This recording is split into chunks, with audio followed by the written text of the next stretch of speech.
Hello guys, welcome back to another Mike's Shed and welcome to this Halloween special.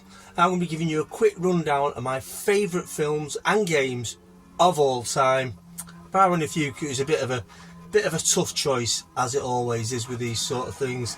And stick with me because I think you're going to really enjoy this and it's going to really help you decide what you want to do with your Halloween.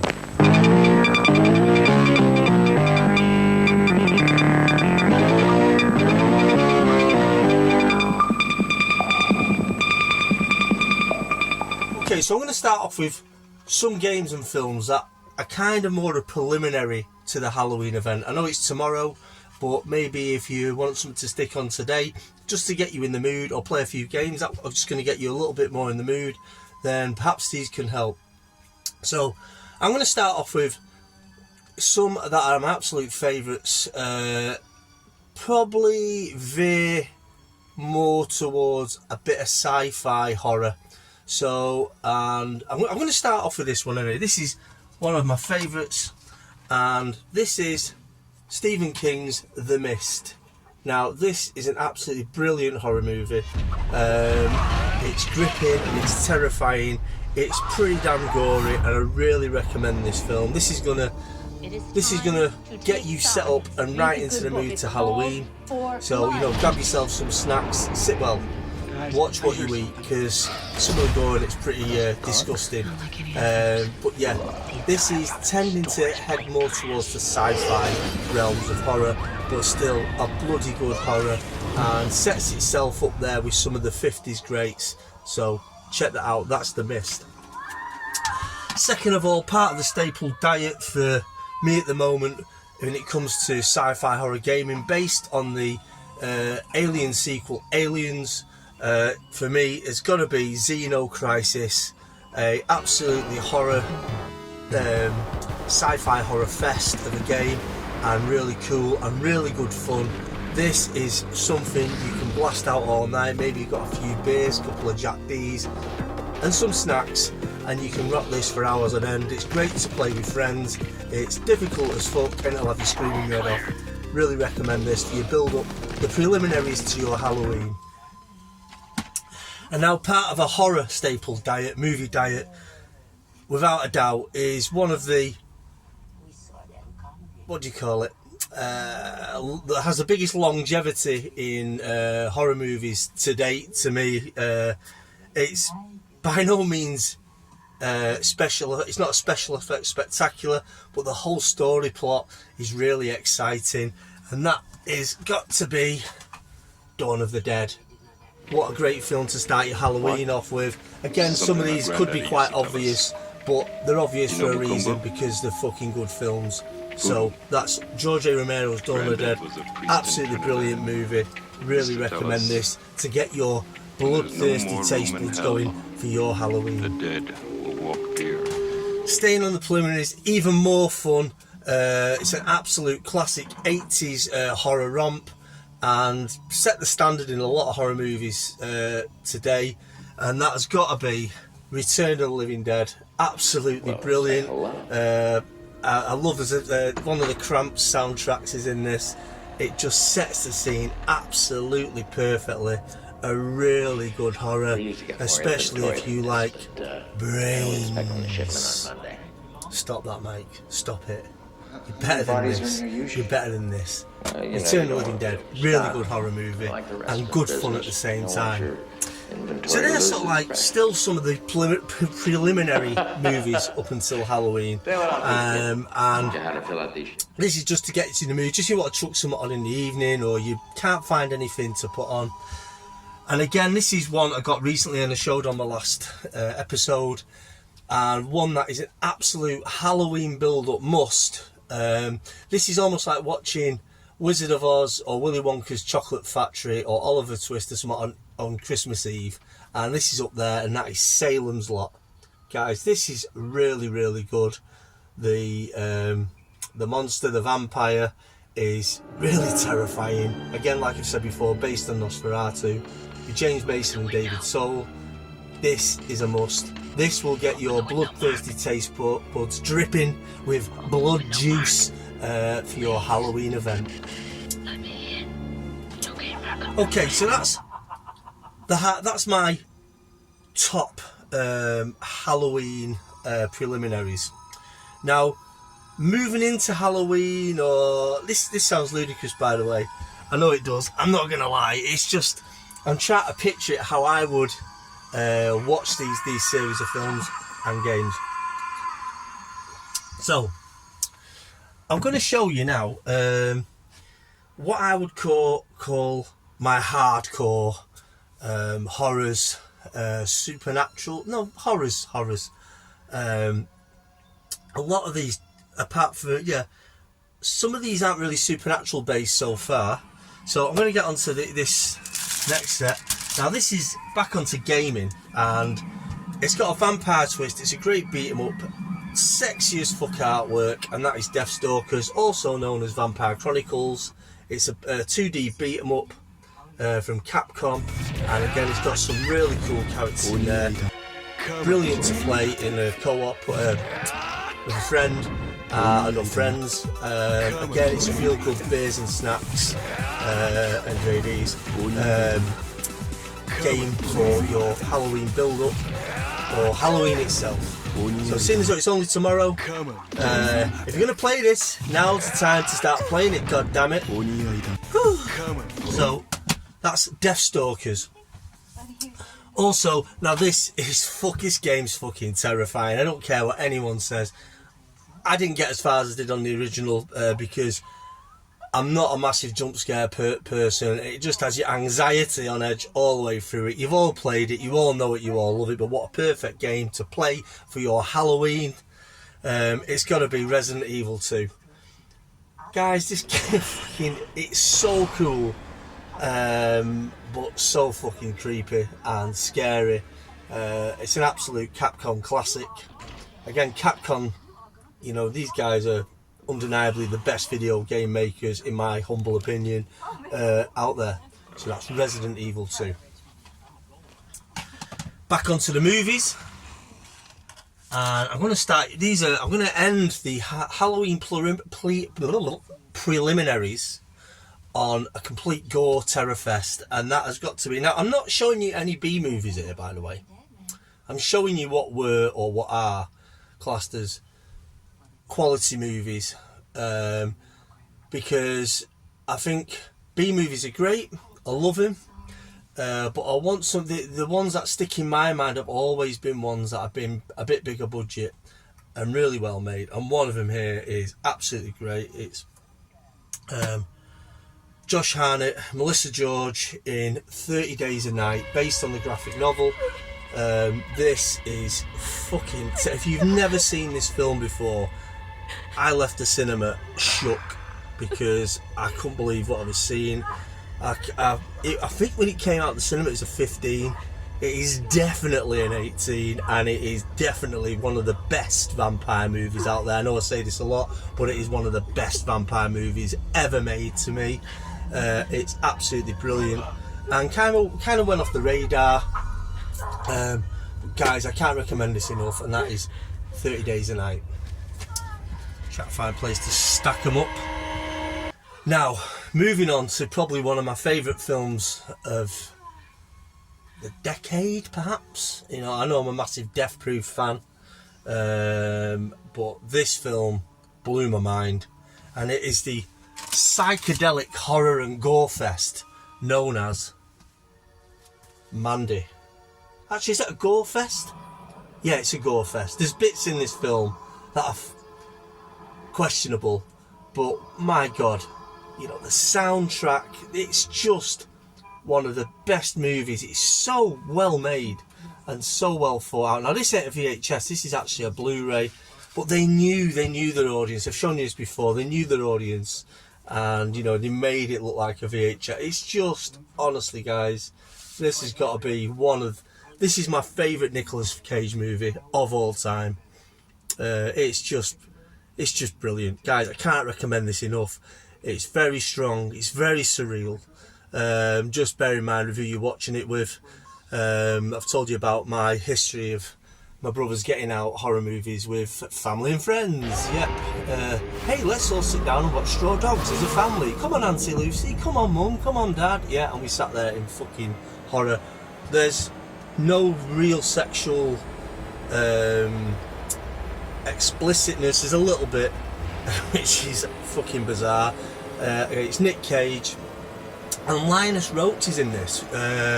Who is turning out to be a really good actor, plays the part to a T. There's a whole,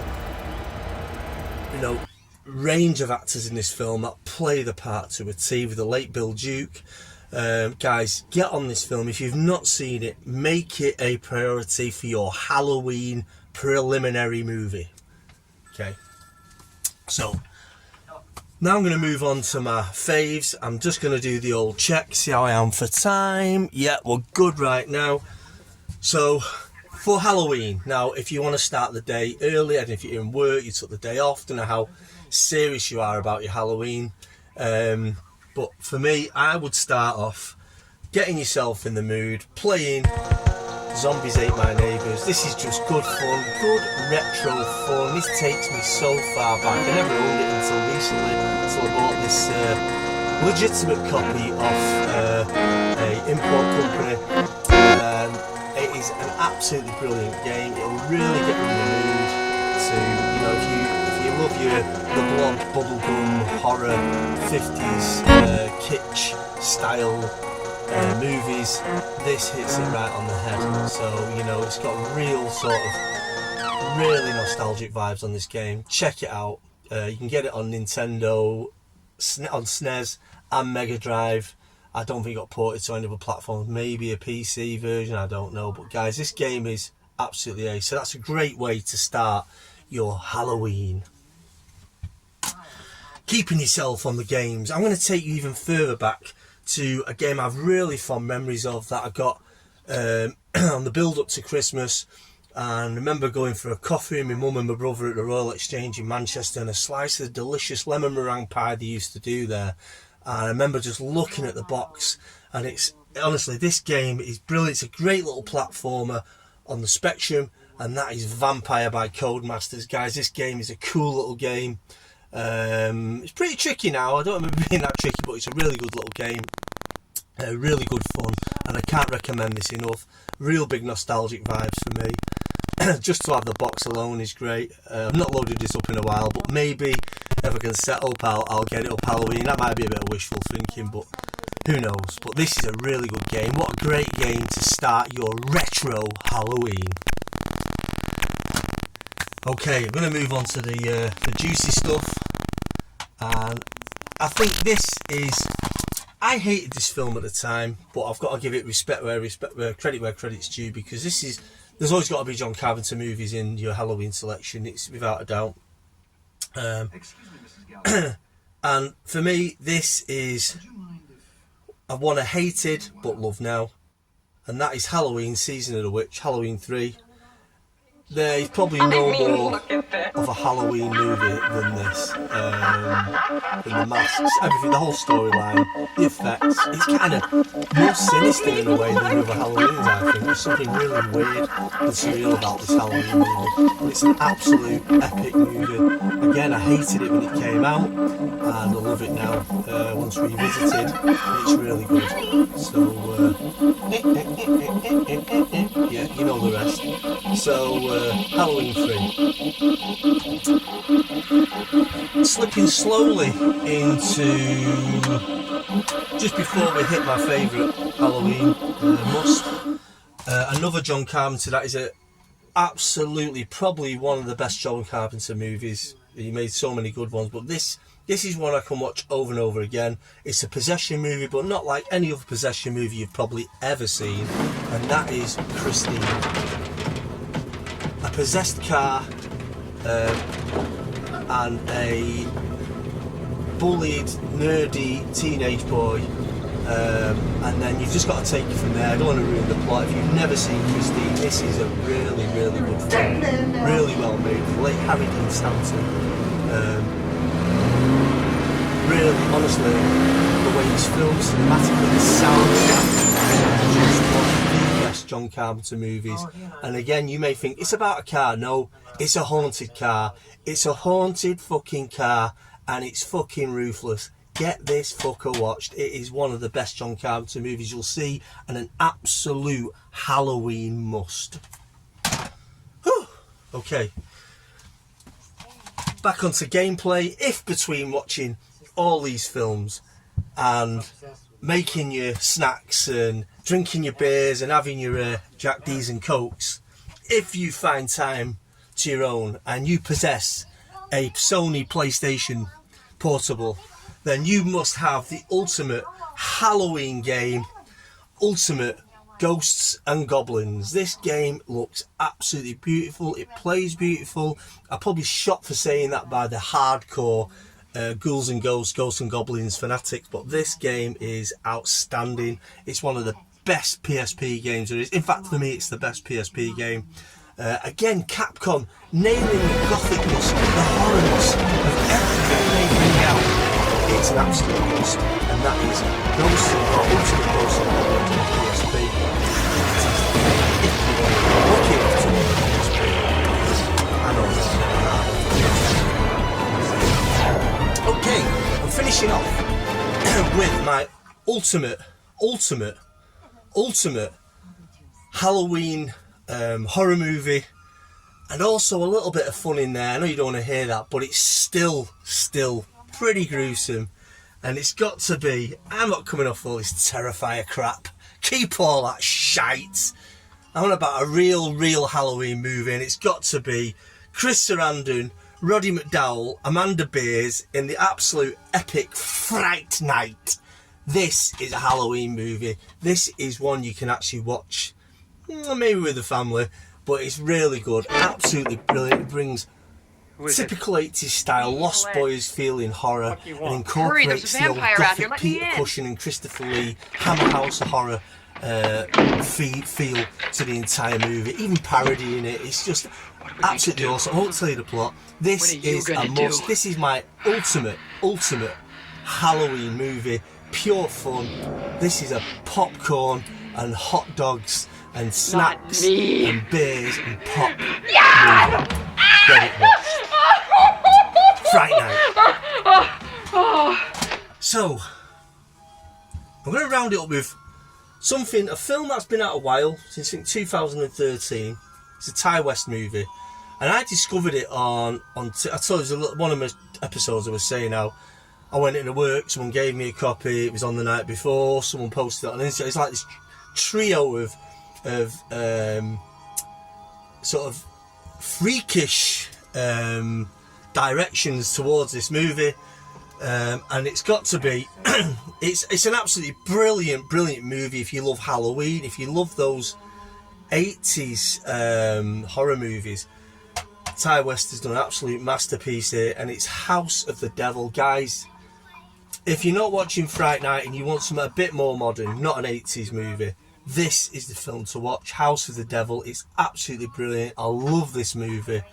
It's just really cool. Just honestly, guys, again, I won't go too much into it because to explain I'll be giving away the whole plot. But this is a must, and this is really worth a watch on Halloween. If you don't watch the Fright Night, make sure you watch this, guys. It's absolutely brilliant. And that is House of the Devil. Guys, while you're watching your movies and you've got your snacks and whatnot, can I just recommend Dino's hot dogs? These are available at Aldi, I think, still. Tasty, really good hot dogs. Really recommend them. And why not whack them on a brioche bun? Aldi's cheaper than everywhere else at the £1.29, something like that. Dino's hot dogs, brioche, toppings, relishes, chuck everything on it, cheese a lot, and that's how I'm going to be spending my Halloween, watching great movies, eating hot dogs, and drinking soda pop. So guys, I'm going to stop talking and let you get back to planning your Halloween for the spooky time. And thanks for joining me on Mike's Shed, and I hope to see you all on the other side. Chapow! See you later.